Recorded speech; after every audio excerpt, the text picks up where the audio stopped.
Hello ಎಲ್ಲರಿಗೂ, welcome to my new vlog. ನೀವು ನೋಡ್ತಾ ಇದ್ದೀರಾ ಸಾರಗ್ ವ್ಲಾಗ್ಸ್.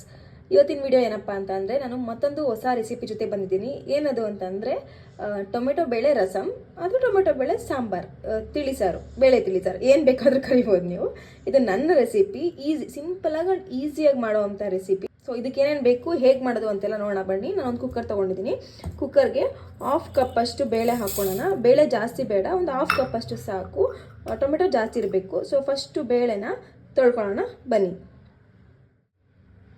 ನಾನಿಲ್ಲಿ ಬೇಳೆನ ತೊಳ್ಕೊಂಡಿದ್ದೀನಿ. ತೊಳೆದಿಟ್ಕೊಂಡಿರೋ ಬೇಳೆಗೆ 4 ಟೊಮೆಟೊ ಹಾಕ್ಕೊಳ್ಳೋಣ. ತೊಳೆದು ಕಟ್ ಮಾಡ್ಕೊಂಡಿರೋವಂಥ 4 ಟೊಮೆಟೊ ಹಾಕ್ಕೊಳ್ಳೋಣ.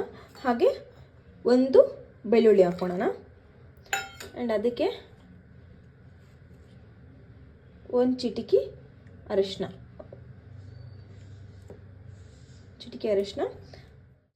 1 ಟೇಬಲ್ ಸ್ಪೂನಷ್ಟು ಉಪ್ಪು. ನಾನು ಕೈ ಎಳ್ತೆಯಲ್ಲೇ ಹಾಕ್ಕೊತೀನಿ, ನನಗೆ ಕೈ ಎಳ್ತೆಯಲ್ಲೇ ಹಾಕೋ ಅಭ್ಯಾಸ, ಹಾಗಾಗಿ ನಾನು ಕೈ ಎಳ್ತೆಯಲ್ಲೇ ಹಾಕೊಂಡು. ನೀವು 1 ಟೇಬಲ್ ಸ್ಪೂನಷ್ಟು ಕಲ್ಲು ಉಪ್ಪು ಹಾಕ್ಕೊಳ್ಳಿ. ಪುಡಿ ಉಪ್ಪು ಯೂಸ್ ಮಾಡಬೇಡಿ, ದಪ್ಪ ಉಪ್ಪು ಹಾಕ್ಕೊಳ್ಳಿ, ಅದು ಟೇಸ್ಟ್ ಚೆನ್ನಾಗಿ ಬರುತ್ತೆ.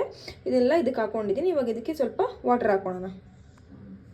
ಇದಕ್ಕೆ ನಾನು 3 ಕಪ್ ಆಫ್ ವಾಟರ್ ಆ್ಯಡ್ ಮಾಡ್ಕೊಂಡಿದ್ದೀನಿ. ನಿಮ್ಗೆ ಎಷ್ಟು ಬೇಕು ಅಷ್ಟು ಆ್ಯಡ್ ಮಾಡ್ಕೊಳ್ಳಿ. ಅದು ಟೊಮೆಟೊ ಮುಳುಗೋ ಅಷ್ಟು ಹಾಕ್ಕೊಂಡ್ರೆ ಸಾಕು, ಯಾಕೆಂದರೆ ಇದನ್ನು ಮಸಿಬೇಕು ಅದಾದಮೇಲೆ.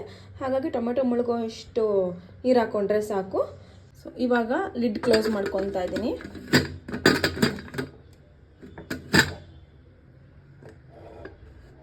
ಸೊ ಲಿಡ್ ಕ್ಲೋಸ್ ಮಾಡಿಬಿಟ್ಟು ಸ್ಟವ್ ಹಚ್ಕೊಳ್ಳೋಣ.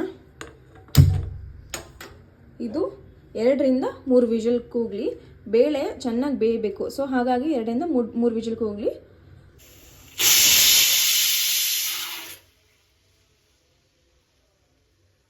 ನಾನಿಲ್ಲಿ 3 ವಿಷಲ್ ಕೂಗಿಸ್ಕೊಂಡಿದ್ದೀನಿ. 3ರಿಂದ 4 ವಿಷಲ್ ಕೂಗಿಸ್ಕೊಂಡ್ರೆ ಸಾಕು. ನಾನು 3 ವಿಷಲ್ ಕೂಗಿಸ್ಕೊಂಡಿದ್ದೀನಿ. ನೋಡಿ, ಪ್ರೆಷರ್ ಹೋಗಿದೆ. ಇವಾಗ ಕುಕ್ಕರ್ ಓಪನ್ ಮಾಡೋಣ, ಹೇಗಾಗಿದೆ ನೋಡೋಣ.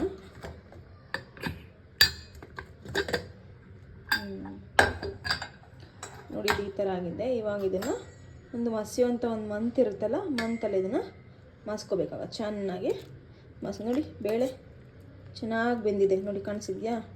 ನಾವೇನು ಜಾಸ್ತಿ ಮಸಿ ಅವಶ್ಯಕತೆ ಇಲ್ಲ, ಅಷ್ಟು ಚೆನ್ನಾಗಿ ಬೇಳೆ ಎಲ್ಲ ಬೆಂದಿದೆ. ಸೊ ಇವಾಗ ಇದನ್ನು ನಾವು ನೀಟಾಗಿ ಮಸ್ಕೊಳ್ಳೋಣ.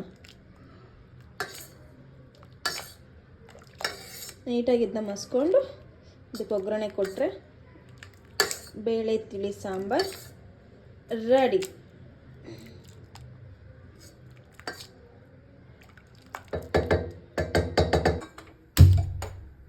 ನೋಡಿ, ಇದು ಇವಾಗ ಮಸ್ತಾಗಿದೆ. ಇದಕ್ಕೆ ನಾವು ಯಾವ ಹದದಲ್ಲಿ ಮಸ್ಕೊಂಡಿದ್ದೀವಿ ಅಂತ ಅಂದರೆ, ನೋಡಿ, ಈ ಹದದಲ್ಲಿ ಮಸ್ಕೊಂಡಿದ್ದೀವಿ. ಬೇಳೆ ಎಲ್ಲ ಫುಲ್ಲು ಸ್ಮ್ಯಾಶ್ ಮಾಡಿಬಿಟ್ಟಿದ್ದೀವಿ.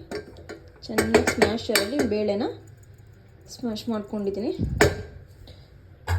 ಈಗ ಇದಕ್ಕೆ ಸ್ಟವ್ ಹಚ್ಕೊಂಡಿದ್ದೀನಿ. ಈಗ ಇದಕ್ಕೆ ಸ್ವಲ್ಪ ಹುಣಸೆ ರಸ ಹಾಕೋತಾ ಇದ್ದೀನಿ. ಈಗ ಇದಕ್ಕೆ ರಸಮ್ ಪೌಡರ್ ಆದರೂ ಹಾಕೊಬೋದು, ತಿಳಿ ಸಾಂಬಾರು ಪೌಡರ್ ಆದರೂ ಹಾಕೋಬೋದು. ನಾನು ಇಲ್ಲಿ ತಿಳಿ ಸಾಂಬಾರು ಪೌಡ್ರ್ ಹಾಕ್ಕೊತಾ ಇದ್ದೀನಿ. ನಮ್ಮನೇಲಿ ಮಾಡಿರುವಂಥ ತಿಳಿ ಸಾಂಬಾರು ಪೌಡ್ರ್ ಹಾಕ್ಕೊತಾ ಇದ್ದೀನಿ.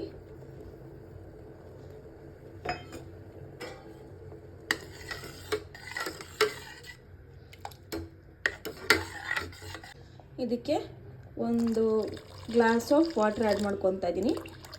ನಿಮಗೆ ಎಷ್ಟು ಸಾಂಬಾರು ಬೇಕು ಅಷ್ಟು ನೀರು ಹಾಕ್ಕೊಳ್ಳಿ. ನನಗೆ ಎಷ್ಟು ಬೇಕೋ ಅಷ್ಟು ನಾನಿಲ್ಲಿ ವಾಟರ್ ಆ್ಯಡ್ ಮಾಡ್ಕೊಂಡಿದ್ದೀನಿ. ನಿಮ್ಗೆ ಎಷ್ಟು ಬೇಕೋ ಅಷ್ಟು ವಾಟರ್ ಆ್ಯಡ್ ಮಾಡ್ಕೊಳ್ಳಿ. ಆ್ಯಂಡ್ ಇದಕ್ಕೆ ಬೇಕಾದರೆ ನೀವು ಜೀರಿಗೆ ಮತ್ತು ಮೆಣಸನ್ನ ಹುರಿದ್ಬಿಟ್ಟು ಬೇಕಾದರೂ ಹಾಕ್ಕೋಬೋದು. ನಾನೇನು ಆ್ಯಡ್ ಮಾಡ್ತಿಲ್ಲ, ಯಾಕೆಂದರೆ ನಮ್ಮ ಮನೆ ಸಾಂಬಾರು ಪುಡಿನೇ ಸಾಕಾಗುತ್ತೆ ಅನಿಸುತ್ತೆ ಖಾರಕ್ಕೆ. ಸೊ ನಾನು ಆ್ಯಡ್ ಮಾಡ್ಕೊಂಡಿಲ್ಲ. ನಿಮಗೆ ಬೇಕು ಅಂತಂದರೆ ಜೀರಿಗೆ ಮೆಣಸು 2 ಹುರಿದ್ಬಿಟ್ಟು ಪುಡಿ ಮಾಡಿ ಹಾಕ್ಕೋಬೋದು. ಇದು ಹೀಗೆ ಮಳ್ತಾ ಇರಲಿ, ಅಷ್ಟನ್ನು ಒಗ್ಗರಣೆಗೆ ರೆಡಿ ಮಾಡ್ಕೊಳ್ಳೋಣ. ಸಾಂಬಾರು ಮಳ್ತಾ ಇದೆ. ಇವಾಗ ಇದಕ್ಕೆ ಒಗ್ಗರಣೆ ಕೊಡೋಣ. ಬಾಣಲಿಗೆ 2 ಟೇಬಲ್ ಸ್ಪೂನ್ ಆಫ್ ಆಯಿಲ್ ಹಾಕ್ಕೊಳ್ಳೋಣ. ಎಣ್ಣೆ ಕಾದಿದೆ. ಇದಕ್ಕೆ ಇವಾಗ ನಾವು ಸಾಸಿವೆ ಹಾಕ್ಕೊಳ್ಳೋಣ. ನೆಕ್ಸ್ಟು ಜೀರಿಗೆ,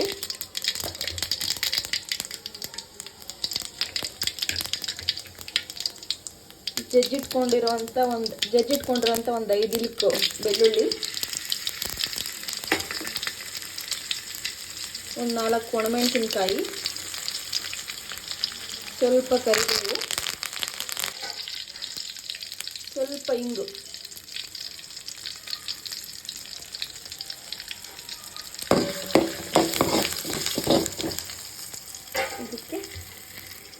ಒಂದು ಆನಿಯನ್,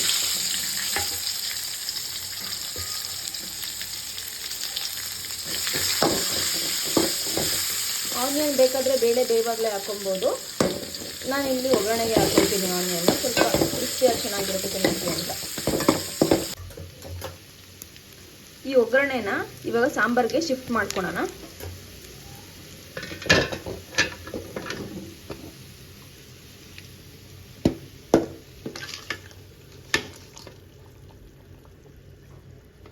ಲಾಸ್ಟಲ್ಲಿ ಇದಕ್ಕೆ ಸ್ವಲ್ಪ ಕೊತ್ತಂಬರಿ ಹಾಕ್ಬಿಟ್ರೆ sambar ready to eat. Rasam ಮಾಡಿದ್ನಲ್ಲ, ಹಾಗೆ ಸೈಡ್ಸ್ಗೆ ಏನಾದರೂ ಮಾಡೋಣ ಅಂತ ಅಂದ್ಕೊಂಡು ಕಬಾಬ್ ಮಾಡ್ತಾಯಿದ್ದೀನಿ. ಕಬಾಬ್ ರೆಸಿಪಿ ಏನಿಲ್ಲ, ಕಬಾಬ್ ಪೌಡ್ರ್ ತೊಗೊಂಡು ಚಿಕನ್ ಮಿಕ್ಸ್ ಮಾಡಿ ಹಾಕೋದಷ್ಟೇ. ಸೊ ಸಾಂಬಾರ್ ಆಗಿದೆ, ರೈಸ್ ಆಗಿದೆ, ಇವಾಗ ಕಬಾಬ್ ರೆಡಿ ಆಗ್ತಿದೆ. ಸೊ ರೈಸ್ ಜೊತೆಗೆ ಟೊಮೊಟೊ ಬೇಳೆ sambar and kebab ready to eat. Thank you so much for watching. ಈ ವಿಡಿಯೋ ಇಷ್ಟ ಆಗಿದ್ದಲ್ಲಿ ಲೈಕ್ ಮಾಡಿ, ಶೇರ್ ಮಾಡಿ, ಹಾಗೆ ಇನ್ನೂ ಯಾವ್ಯಾವ ವಿಡಿಯೋ ಬೇಕು ಅನ್ನೋದನ್ನ ಕಮೆಂಟ್ ಮಾಡಿ. ಸಬ್ಸ್ಕ್ರೈಬ್ ಮಾಡೋದನ್ನ ಮಾತ್ರ ಮರಿಬೇಡಿ. ಹಾಗೆ ಬೆಲ್ ಐಕಾನ್ನ ಕ್ಲಿಕ್ ಮಾಡಿ. ಲವ್.